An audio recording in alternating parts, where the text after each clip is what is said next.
À cette semaine du premier tour des élections régionales, un nouveau sondage est sorti aujourd'hui. Sondage Ipsos Sopra Steria pour France Info. Et Romain Melson est avec moi pour décrypter ce soir justement l'ensemble des résultats.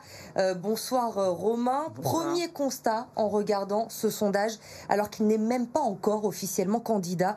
Laurent Wauquiez, le président sortant, est clairement en position de force. 31% d'intention de vote au premier tour devant Andréa Cotarac du Rassemblement national à 19%. Bruno Bonnell, troisième, c'est peut-être la surprise aussi, La République En Marche, et la gauche qui est loin derrière. Est-ce que ces premiers résultats, Romain, vous surprennent ? Non, mais ça valide la stratégie de Laurent Wauquiez qui consiste, comme vous l'avez dit, à ne pas rentrer en campagne. Et malgré le fait que tous les autres soient entrés en campagne depuis maintenant plus d'un mois, ça n'a pas d'effet apparemment sur les sondages. Donc effectivement, il doit être content, lui. Ça ne bouge pas beaucoup non plus au second tour, puisque que la gauche soit représentée par les écologistes ou par Najat Vallaud-Belkacem, la candidate socialiste. Wauquiez est toujours devant, il arrive largement en tête. On a l'impression que finalement c'est déjà joué d'avance. Est-ce qu'on peut dire ça ? Est-ce qu'on peut quand même s'attendre à des surprises dans ces élections ? Ce qui est très net, c'est que même les gens qui disent qu'ils vont, dans votre sondage, vont voter pour la gauche, ils considèrent qu'il a un bon bilan.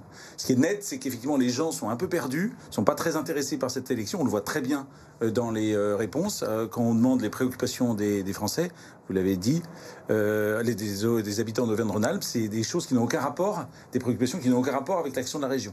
Donc ce dont ils ont besoin, eux, c'est de savoir qui est le président de la région actuellement. C'est Laurent Wauquiez. Ils sont prêts à voter pour lui. Andréa Cotarac, le candidat du Rassemblement national, a 20% des intentions de vote.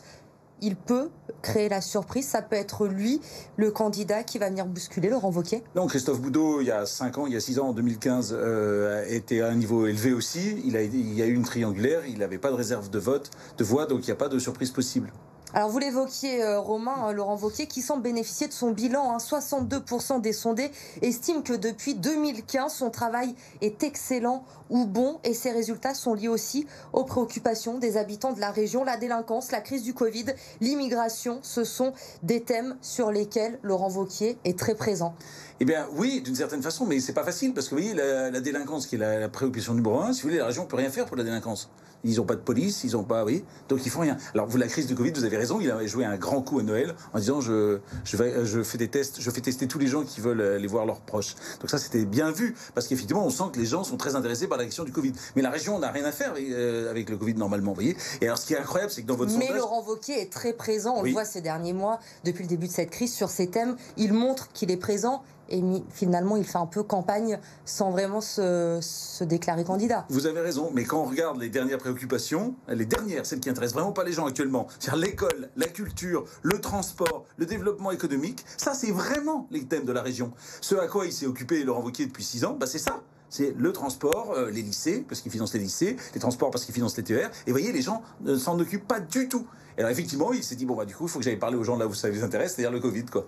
Laurent Wauquiez, dernière question. Selon vous, il va se déclarer officiellement au moment du dépôt des listes la semaine prochaine. Il attend le dernier moment. Finalement, il se dit, j'ai pas forcément besoin de faire une grande campagne. Voilà, tout à fait. Et je pense que c'était sa stratégie depuis le début, attendre, parce qu'il avait tellement d'avance, ça a marché. Donc il n'est pas rentré encore. Il avait évidemment un plan B qui consistait à dire si ça s'agitait dans les sondages, il rentrait plus tôt. Il n'a pas eu besoin de ça. Il a donc ses listes toutes prêtes et il les déposera au dernier moment en disant je m'occupe des préoccupations des Auvergne-Rhône-Alpins. La gauche quand même, un mot également avec ces chiffres qui sont très bas. Ça risque d'être la grande perdante. La gauche ne fera pas le poids, clairement, qu'il y a alliance ou pas. Oui, ce qu'on voit, c'est qu'effectivement, ils ont 13%, du mal... 10% à peine pour le premier tour. Et en plus, on voit que ces gens, les gens qui s'apprêtent à voter soit pour Fabienne Kléber des Verts, soit pour Najat Vallaud-Belkacem, ne sont pas tellement sûrs de leur vote. Donc on sent qu'il y a une difficulté à se structurer. Alors ce qui est net, c'est que Najat Vallaud-Belkacem, elle est très très très connue, presque autant que Laurent Wauquiez, et les autres ne sont pas du tout connus. Mais ça ne suffit pas d'être connu, visiblement.